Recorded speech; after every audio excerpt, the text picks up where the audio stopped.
Hi everybody. I'm taping today on the 30th of June. Can you believe it?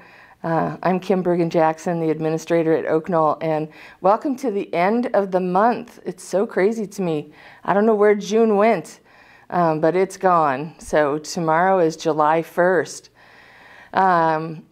I am, you'll notice, in a strange outfit. Today is Rainbow Day for Staff Appreciation. And I hope you see lots of people dressed up today, not just me.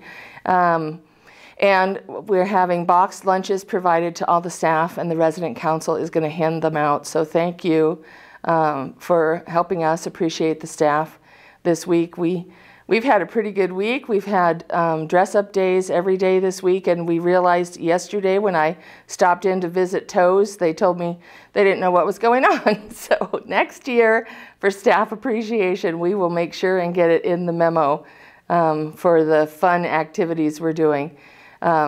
Since it's the end of the week, it's Rainbow Day today and boxed lunches, and then tomorrow it's a baking competition with the staff. So hopefully people will bring things in, but it's been a long week, so we'll see.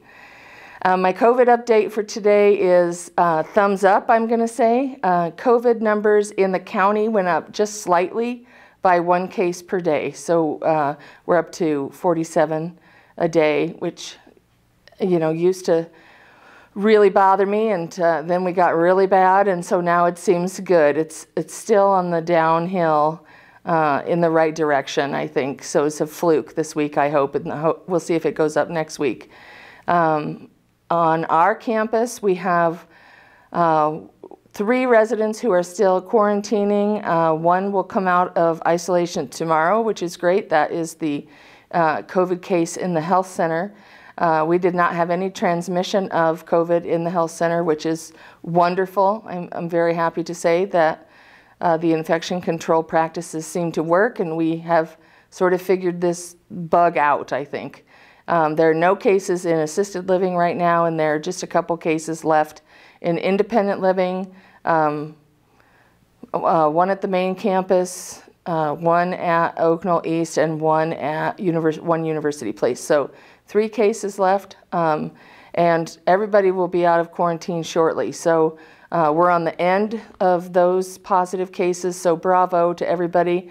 I would say most of the positive cases that we've had in the past couple months were due to traveling somewhere out of state. So just be careful when you're traveling. I encourage you to wear masks and stay away from large groups of people. However, we were able to have a booth at the Pride Festival last weekend. Was it just last weekend? And it was packed downtown, and we all used caution and had no cases of COVID, thankfully. So we're easing our way back into normal, which is good. There was a memo that went out yesterday, I think, from Steve Rowe and Bruce Titus about encouraging people to go to the dining room and a delivery fee for trays. And I want to assure you that if there's a sick tray ordered, or if you are unwell and can't come to the dining room, we will not be charging you the extra fee for delivery. It's a convenience fee. It's not about your health. And so if you're sick and you can't come to the dining room, we understand that, and we will provide food for you while you're ill. If you are uncomfortable, or you're just in your sweats and you don't want to go to the dining room, which I completely understand, we are going to charge a convenience fee for that, because it's so hard for dining services to get to everybody, especially when they have 30 or 40 trays to deliver. So reach out to Bruce if you have questions about that memo, or Steve, and we'll see how it goes having more people in the dining room, I hope. So let me look at my notes.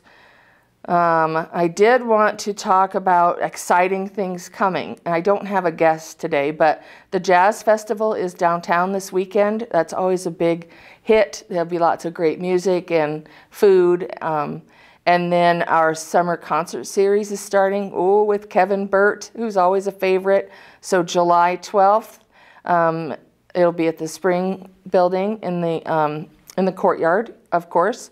And then on 7/26, it'll be at the East Campus, and that is the Pandelarium Steel Drums. So really a strong start to the concert series. I love both of those. So please make it to those events. They're always such a ton of fun, and I know there'll be great food, but I'm sorry I don't know what the food is.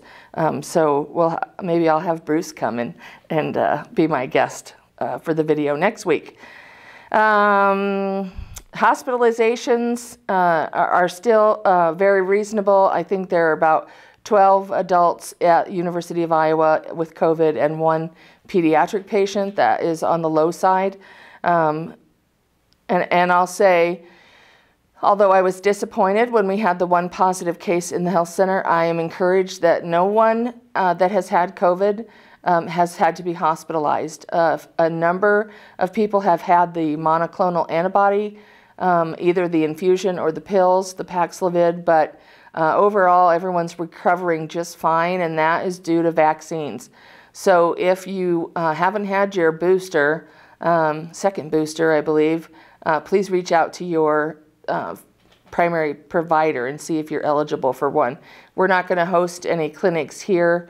Right now we don't have any vaccine available to us. And then just a shout out to Steve and Darcy. It's the end of the fiscal year today, and it's always very stressful. Despite all of the trauma we had going on in Darcy's life, she was able to get the new budget out on time, and she'll be doing all the end of the year work. And so a big thank you to Darcy and the billing office, business office, Lisa and Katrina and the new baby, and to Steve for keeping us in the black for our fiscal resources and keeping us on track. I really appreciate all that they do so that we can keep having fun and living our best lives. I think that's it for today. I'll end on a good note. Keep doing what you're doing. Reach out to me if you have questions, and have a good couple of weeks. I'm actually going to tape next week as well, so I'll see you in just 1 week. Thanks. Take care.